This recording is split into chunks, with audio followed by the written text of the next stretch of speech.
तो hello guys, मैं आज आपको बताने वाला हूँ मार्केट के बारे में कि मार्केट में क्या चेंज हुआ है, क्या नयापन आया है मार्केट में, जो अभी फ़िलहाल में आपको कोई भी नहीं बताएगा मेरे अलावा।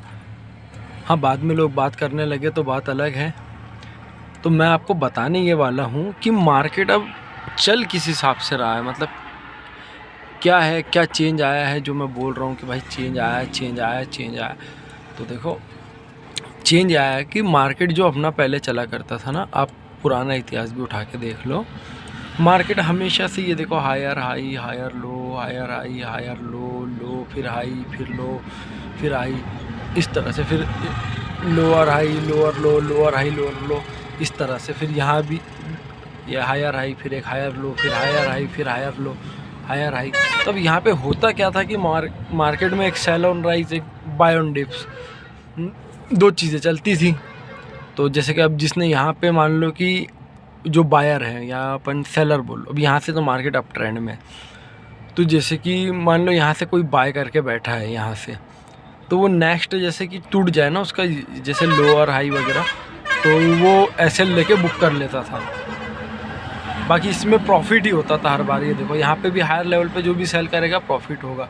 हायर लेवल पे जैसे मार्केट में ट्रेंड बदला, हायर लेवल पे सेल करो, यहाँ पे ट्रेंड चेंज हुआ तो लोअर लेवल पे बाय करो, तो प्रॉफिट ही प्रॉफिट। लेकिन जब ये मार्केट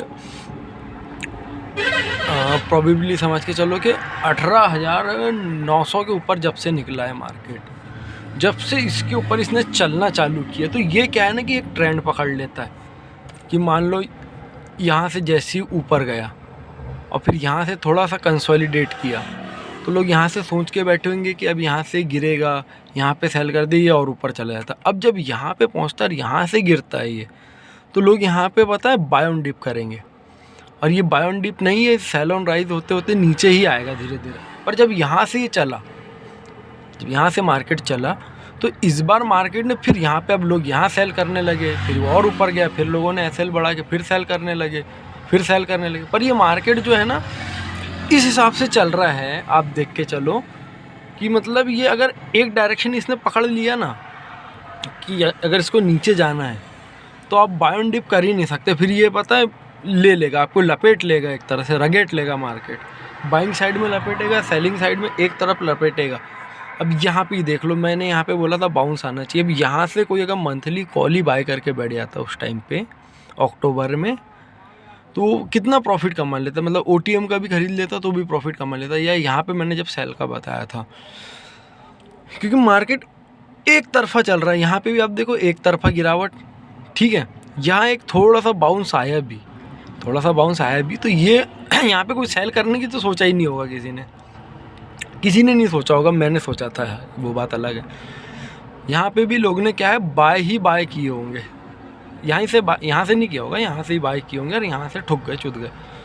तो इस तरह का मार्केट चल रहा है। तो मार्केट को देखने का नज़रिया आपको बदलना ही पड़ेगा, क्योंकि अब है ना, मूवमेंट आती भी है ना तो एक अलग तरह से मूवमेंट आती है। मार्केट अगर रेंज बाउंड भी होता है तो 60-70 पॉइंट में घूमता है निफ्टी, वरना मैंने एक टाइम देखा है कि मार्केट है ना 20-25 पॉइंट में पूरा दिन निकालता था निफ्टी।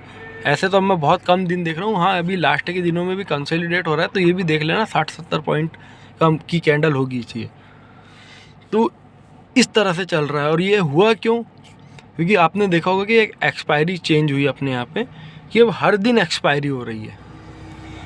तो इसमें रिटेलर तो पैसा गंवाते ही है, बड़े लोग पैसा कमाते हैं।